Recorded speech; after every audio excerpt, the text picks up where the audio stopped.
Hello students. तो आइए आज हम करते हैं हमारी class number 3।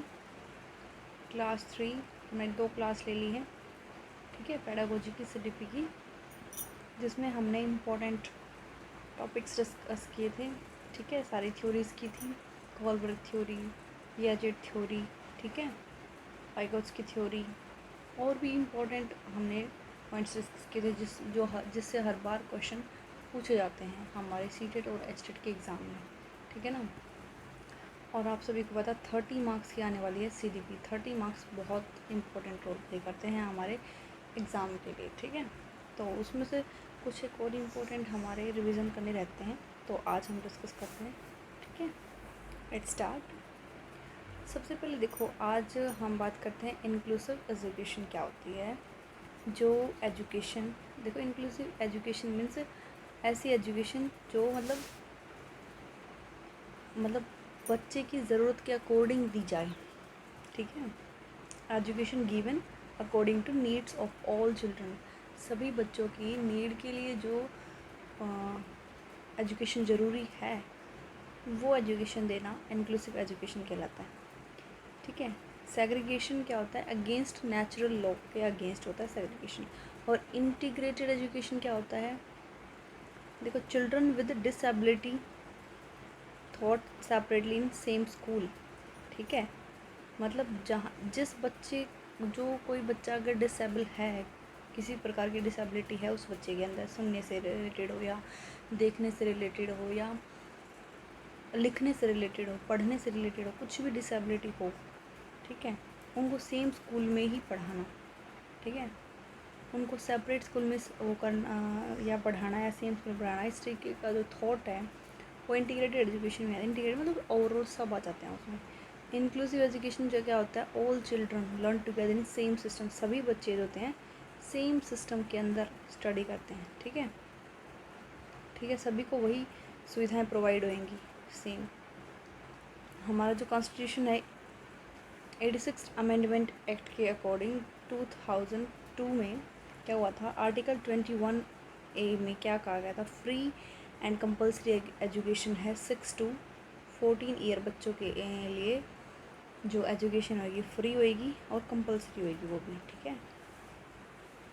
For disable children के लिए अप टू, और जो डिसेबल चिल्ड्रन है उनके लिए अप टू 18 ईयर तक फ्री और कंपल्सरी एजुकेशन है, ठीक है। तो ये सब था इंक्लूसिव एजुकेशन के अंदर। अब इन्होंने डिसेबिलिटी की बात की, तो किस टाइप की किस टाइप की डिसेबिलिटी हो सकती है बच्चों के अंदर?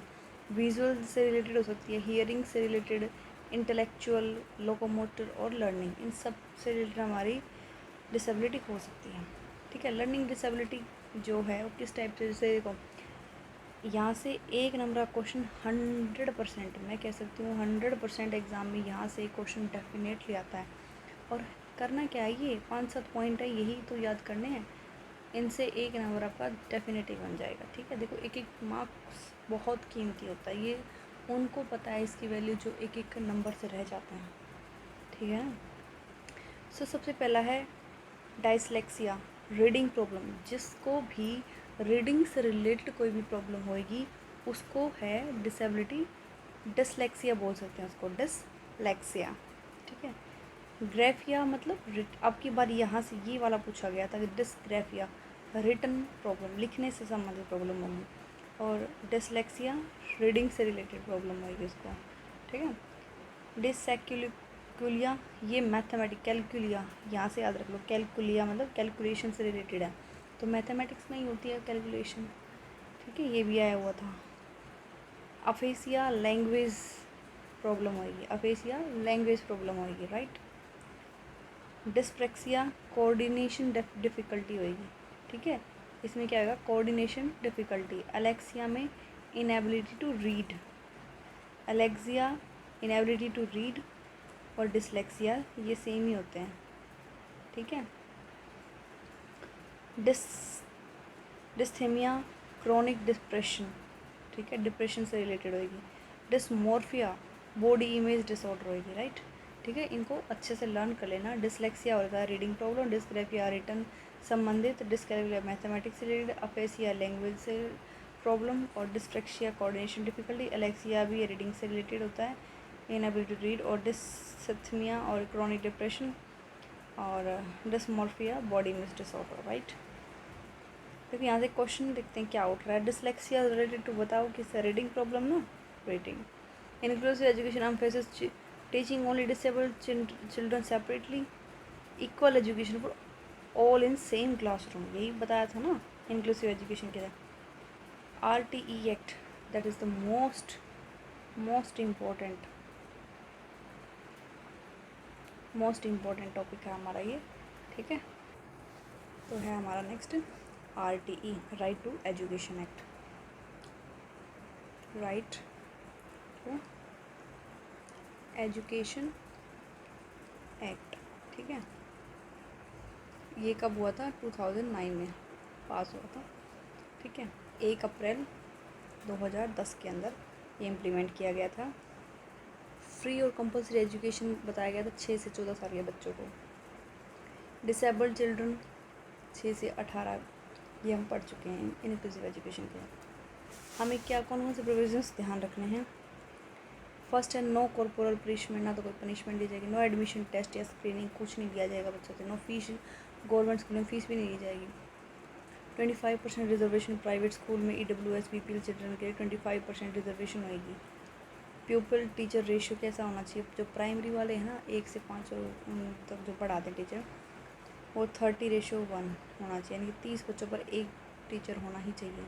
और अपर प्राइमरी 6 से 8वीं तक 35 बच्चों पर एक चिल्ड्रन हो, ठीक है। सॉरी 35 चिल्ड्रंस पर एक टीचर, राइट। ये रेशियो रहने वाला है। ये एक टीचर का है, ये स्टूडेंट।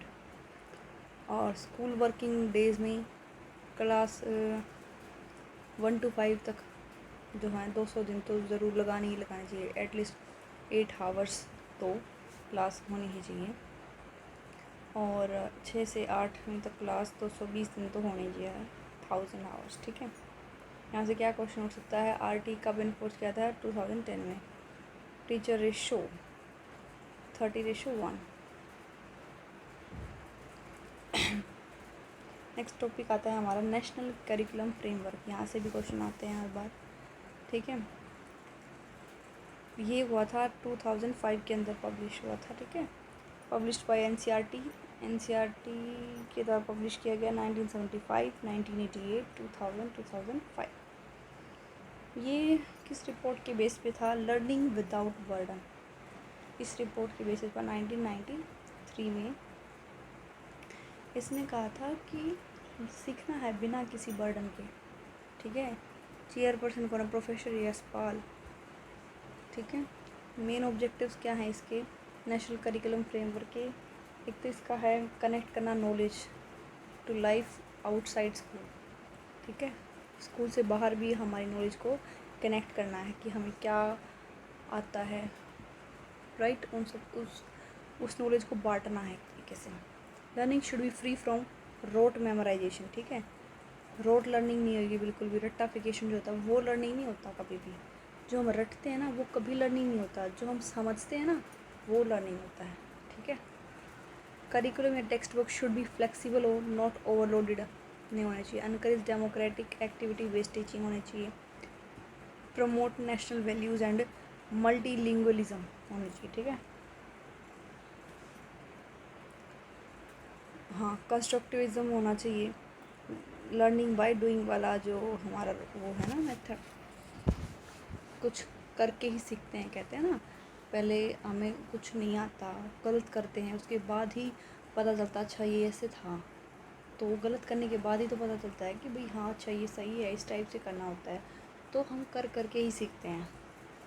टीचर फैसिलिटेटर होना चाहिए। फोकस ऑन मल्टीलिंगुअल एजुकेशन पर फोकस होना चाहिए। मेथड्स की बात करते हैं, learning by doing, group work, mixed method, inspection, test, ये सब कर सकते हैं। चेयर कौन है? Yashpal, okay. NCF 2005 is based on which report? Learning without burden 1993, ठीक है। नेक्स्ट आता है चाइल्ड सेंटर्ड एजुकेशन। इसको सपोर्ट किया था जॉन डेवी ने।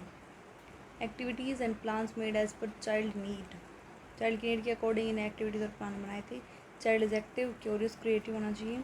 इंडिया के अंदर ग्रेट क्रेडिट जाता है गीजू भाई देसाई को, ठीक है। First experiment school progressive school था 1896 के अंदर, ठीक है। इसने बताया था लर्निंग बाय डूइंग से ही करना है हमें। एजुकेशन सोशल है, एक्टिव है, डेमोक्रेटिक प्रोसेस होती है, राइट। एजुकेशन कैसी होती है? सोशल होती है, एक्टिव होती है और डेमोक्रेटिक होती है, ठीक है। जो एरर्स हैं वो नेचुरल पार्ट होते हैं हमारी लर्निंग का।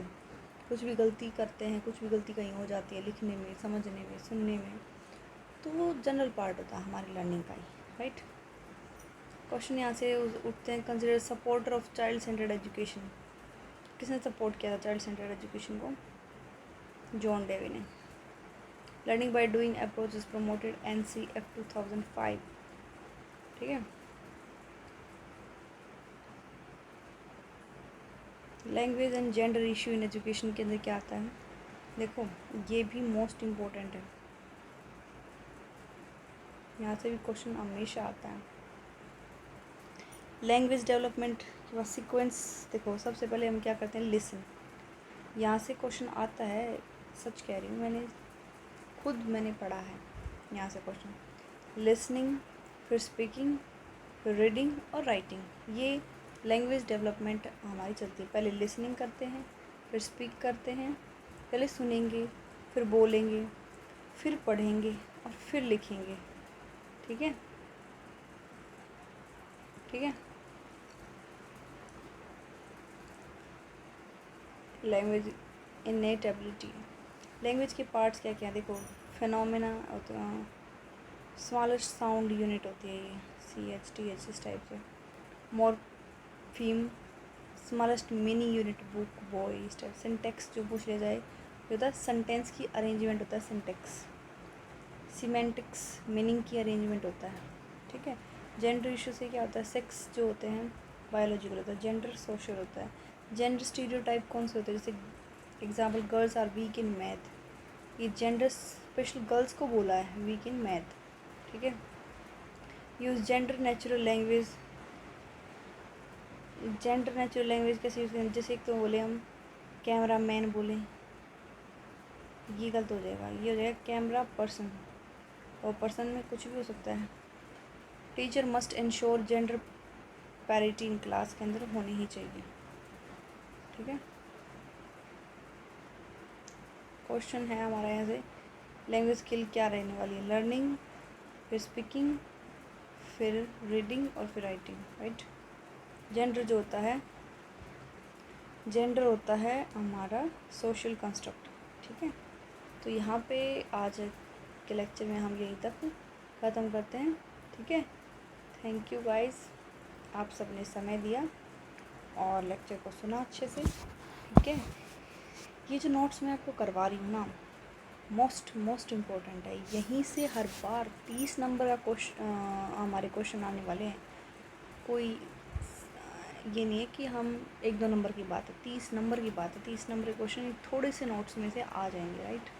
तो एक एक लाइन बहुत इम्पोर्टेंट है, ठीक है। तो आई होप आप सभी को अच्छे से समझ भी आ गया होगा। आप रिवीजन करेंगे तो और अच्छे से आ जाएगा, ठीक है।